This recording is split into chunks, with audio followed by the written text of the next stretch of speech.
Այո,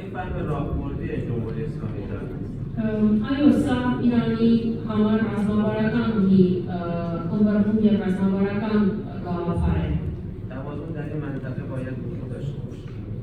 Այս տարածաշրջանում պետք է բալանս գոյություն ունենա։ Տարածքները, պետությունների տարածքները պետք է պահպանվեն։ نیت واقعی برای صلح و عدم مطامع ارزی قابل خصوص است. Եվ խաղաղությունը հնարավոր է միայն խաղաղության իրական կամքի և ինչպես նաև որևէ տարածքային նկատում չունենալու դեպքում։ حضرت آیت الله خامنه‌ای واقعاً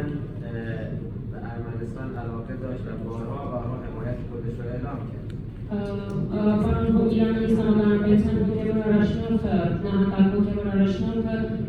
յուրահատուկ կերպով աջակցում էր Հայաստանի Հանրապետությունը և նրա այդ հայտարարությունները մենք բազմիցս լսել ենք։ ولی به هر حال این یک فهم راهبردی هست. هر کسی در ایران به هر حال تصمیم گیرنده باشد در واقع این نگاه رو برای حفظ تمامیت ارضی ارمنستان عدم تغییر ژئوپلیتیکی مرزها اعمال کنند.